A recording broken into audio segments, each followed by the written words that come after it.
So I want to talk about this concavity question, because I think that there's no way that you don't see this on the multiple choice. I don't think you're going to see this on the free response portion of the exam.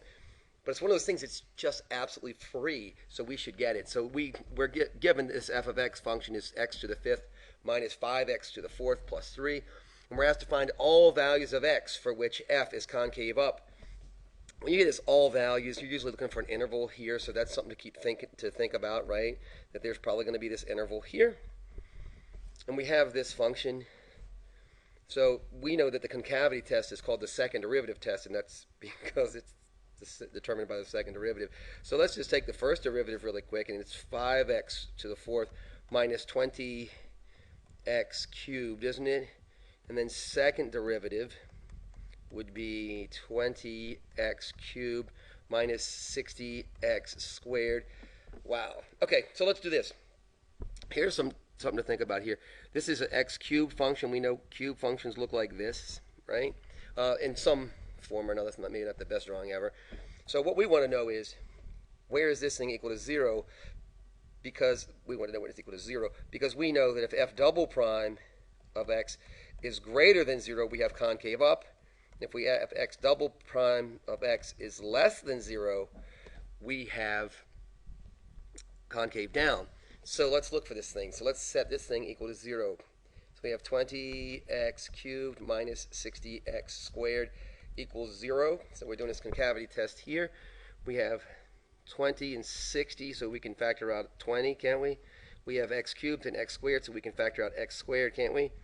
So 20x squared times x would give us 20x cubed again, minus 3, right, is equal to 0, right? So this is what I'm going to do here. I'm just going to do this zero product property, and I'm just going to take a look at these two pieces. And this is a little bit important because there's something that can be missed here.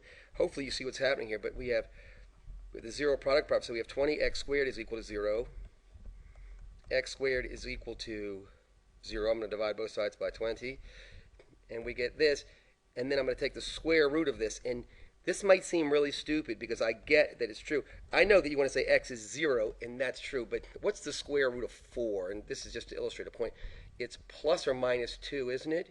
And this plus or minus, there is no such thing, please, I don't want to hear from you about this. There's no such thing as plus or minus 0. I know that.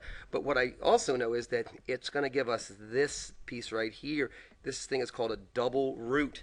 So by knowing that, by doing the square root thing and saying plus or minus, it reminds me that we have a double root here, that this thing goes up, hits 0 here, and comes back down. So we have a double root right there.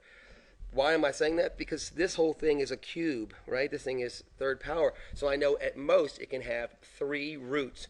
So I'm just trying to account for all of them. The thing goes down, and it comes back up and does this.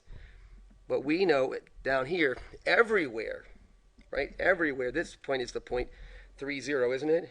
How did I get that? Because I took this piece, x minus 3 is equal to 0. X is equal to 3.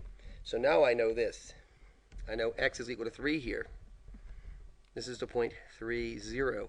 So look, everywhere here, the only place that f double prime of x is greater than 0, the only place is right here, isn't it?